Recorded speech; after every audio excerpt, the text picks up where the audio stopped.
வணக்கம். இப்போ இந்த வீடியோ ப்ரெசன்டேஷனில் நம்ம எம்சிஎக்ஸ் க்ரூட் ஆயில் மார்க்கெட்டில் இன்றைக்கி எப்படி ட்ரேட் பண்ணலாம் அப்படின்றத பற்றி பார்க்குறதுக்கு முன்னாடி போன வாரம் வெள்ளிக்கிழமை மார்க்கெட்டில் என்ன நடந்தது நம்ம என்ன எதிர்பார்த்தோம் அப்படின்றதெல்லாம் பார்க்கலாம். நீங்கள் பார்த்துட்டு இருக்கிறது க்ரூட் ஆயிலோட 7 நிமிஷம் கேண்டில் ஸ்டிக் சார்ட். இந்த கேண்டில் ஸ்டிக் தான் இந்த மார்க்கெட்டோட ப்ரைஸ் ஓப்பனிங். வெள்ளிக்கிழமை மார்க்கெட்டோட ப்ரைஸ் ஓப்பனிங் 2994 பக்கமாக ஓப்பன் ஆகிருக்க க்ரூட் ஆயில் மார்க்கெட் நம்ம என்ன எதிர்பார்த்தோன்னா 3060 ரெசிஸ்டன்ஸை வச்சு 3070 வரைக்கும் மார்க்கெட் டவுன் ட்ரெண்டுக்கு சாதகமாக இருக்கும்னு எதிர்பார்த்தோம்.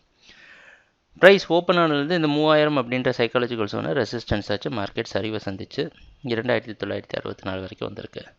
தொடர்ந்து இந்த 3000 உடைக்க முடியாமல் திணறி மார்க்கெட் 2920 வரைக்கும் கீழே வந்து புதிய லோ கிரியேட் பண்ணி அதுலேருந்து ஒரு ஷார்ப்பாக மேலே ஏறிட்டு திருப்பி 3000 ரெசிஸ்டன்ஸாக வச்சு 2940 க்ளோஸ் ஆகிருக்கு. இதுதான் போன வாரம் வெள்ளிக்கிழமை மார்க்கெட்டில் நடந்த முழுமையான ப்ரைஸ் ஆக்ஷன். புதிய லோ கிரியேட் பண்ணது மட்டும் இல்லாமல் கீழே க்ளோஸ் ஆனது இன்னும் மார்க்கெட் செல்லிங்க்கு சாதகமாக இருக்குன்றதை உறுதி செய்யுது.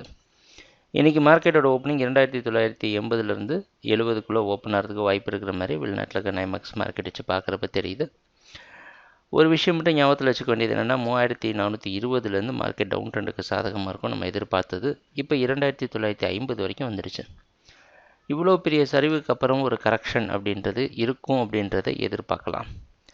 அதனால் நம்ம ட்ரேடிங் திட்டம் என்ன அப்படின்னா 3060 பக்கமாகவோ 3060 வர வரைக்கும் வெயிட் பண்ணி இதிலிருந்து 3120 வரைக்கும் செல் பண்ணி 130 ஸ்டாப் லாஸ் வச்சு ட்ரேட் பண்ணுறது தான் நம்மளோட ட்ரேடிங் திட்டம்.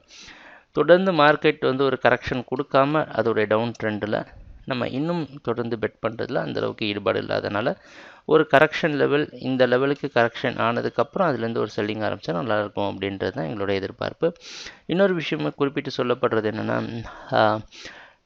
நம்ம இப்போதைக்கு என்ன பண்ண போகிறோம் அப்படின்னா ட்ரெண்டுக்கு சாதகமாக தான் ட்ரேட் பண்ணுறோம். ஆனால் இதை வந்து ரீட்ரேஸ்மெண்ட் அப்படின்ற ஒரு அடிப்படையில் ட்ரேட் பண்ணுறோம். அதாவது மார்க்கெட் அதிகமாக சரிவு சந்தித்ததுக்கப்புறமா ஒரு ஏற்றத்தை கொடுத்து ரெசிஸ்டன்ஸ்லேருந்து செல்லிங் எடுத்து ஒரு சரிவை சந்திக்கும்.